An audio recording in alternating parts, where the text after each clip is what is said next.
ज्ञानोबाराया माझ्या तुकोबाराया ज्ञानोबाराया माझ्या तुकोबाराया ज्ञानोबाराया माझ्या तुकोबाराया ज्ञानोबाराया माझ्या तुकोबाराया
भैरवनाथ पायी दिंडी सोहळ्यासाठी गावामध्ये रथ असावा।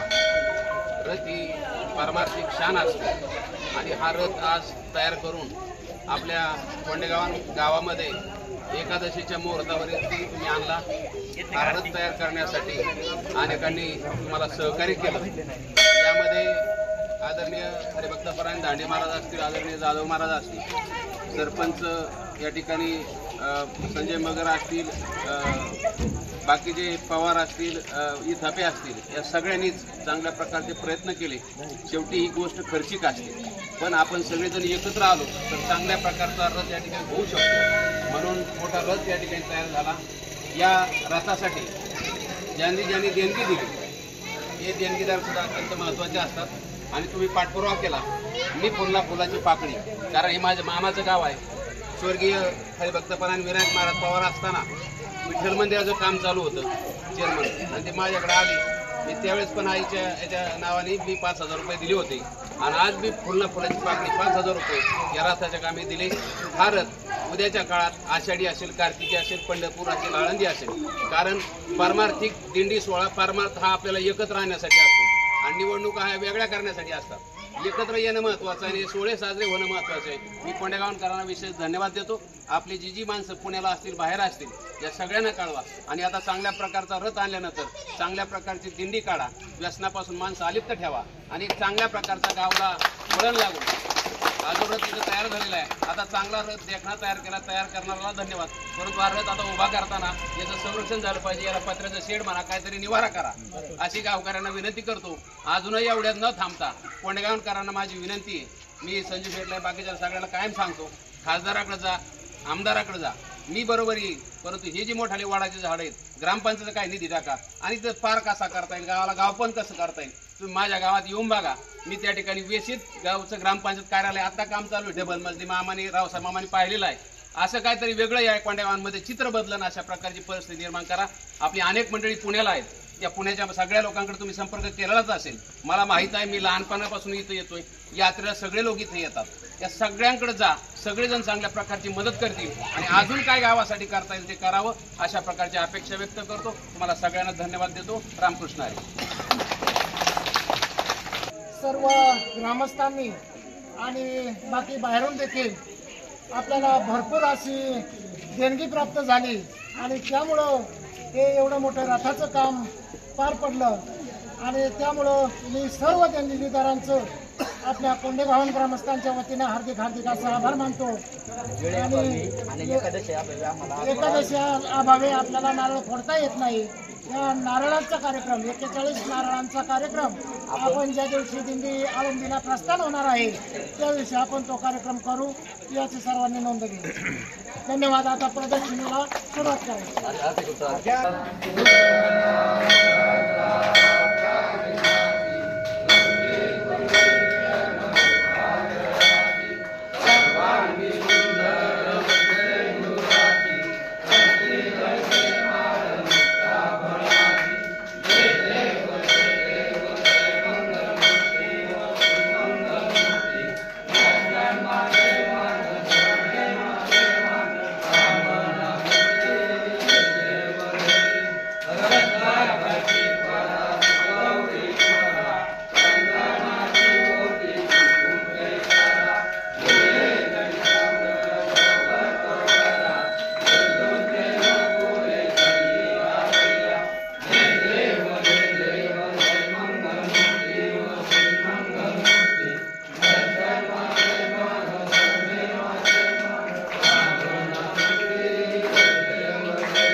खाल्ले का पेढा?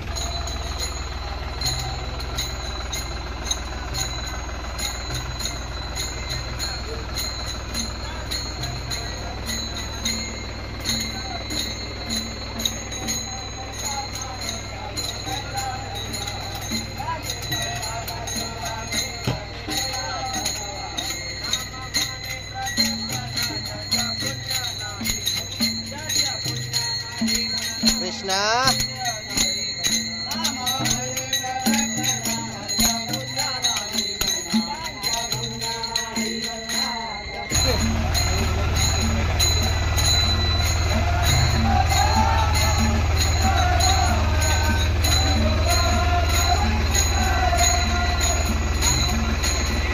मामी एकदा इकडे बघून हात जोडा.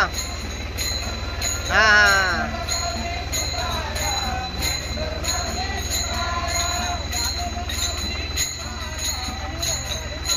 Okay okay okay.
Shri Bhairavnath महाराजाच्या पदस्पर्शानं पावन झालेलं श्री क्षेत्र कोंडेगावान अगदी छोटंसं गाव, पण छोट्याशा गावानं केलेला संकल्प रथ निर्मितीचा, त्यामध्ये पालखी असेल, पादुका असेल, हा आज या ठिकाणं पूर्ण झालेला आहे. पूर्ण केला मनोरथ, संपूर्ण गावाचं मनोरथ या ठिकाणं या पायी पालखी सोहळ्यासाठी लागणारं रथाचं, पालखीचं, पादुकांचं स्वप्न आज पूर्ण झालेलं आहे.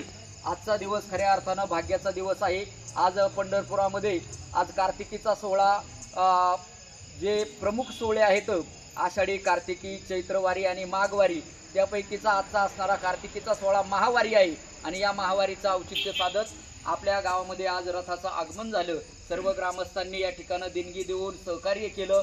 या ठिकाणं या असणाऱ्या पूजनाच्या कार्यक्रमाला सर्व ग्रामस्थ उपस्थित राहिले. सर्वांनी या ठिकाणं अनमोल असं सहकार्य, काहींनी तनाने, मनाने, धनाने सगळ्यांचं सहकार्य या ठिकाणं लाभलेलं आहे. कारण नोहे एकल्याचा खेळ, म्हणून सगळ्यांचं नामोल्लेख एकाचा न करता संपूर्ण गाव असेल, पंचकृषी असेल, आमचा मित्र परिवार असेल, सर्वांनी जे काही योगदान दिलं त्या सर्व असणाऱ्या दात्यांचं, असणाऱ्या मित्र परिवाराचं, गावाचं मनापासून या ठिकाणं दांडे महाराजांच्या वतीनं, सर्व भजनी मंडळाच्या वतीनं आणि दिंडी सोहळ्याच्या वतीनं मनापासून या ठिकाणं आभार व्यक्त करतो. या सोहळ्यामध्ये दांडे महाराज असेल, संजयजी मगर असतील, गोंटे मेजर असतील, यांनी अथक परिश्रम घेऊन हे कार्य तडीस नेलं, म्हणून त्यांचा सुद्धा मनापासून आभार व्यक्त करून, सर्वांचा मनापासून आभार व्यक्त करून सर्वांना धन्यवाद देतो. आणि गोरख भाऊनी हे असणारं आपलं शूटिंग आपल्या असणाऱ्या सोहळ्याची या ठिकाणी केली, त्यांचा सुद्धा आभार व्यक्त करतो. महाराजांना फक्त एक फोन केला, महाराज उपस्थित झाले. महाराज म्हणले मी विनामूल्य सेवा करणार आहे, त्यांचा सुद्धा मनापासून आभार व्यक्त करतो. आणि या ठिकाणी सर्वांना धन्यवाद देऊन या ठिकाणी दिंडी सोहळ्याला सर्वांनी 10 तारखेला आळंदीवारीसाठी सर्वांनी उपस्थित राहावं. कुठल्याही प्रकारची भीती नाही, काही नाही. आपली दिंडी ही व्यावसायिक आध्यात्मिकरण अजिबात नाही. याच्यातून भक्ती मार्गातून आपल्याला प्रत्येकाला आनंद घेता यावा यासाठी हे निर्माण केलेलं आहे. याच्यातून व्यवसाय करायचा हे कुठल्याही प्रकारचं राहणार नाही. आतापर्यंतही नव्हतं, आजही नाही, उद्याही नसणार आहे. अशा प्रकारचं आश्वासन देऊन या ठिकाणी मी थांबतो. रामकृष्ण हरी.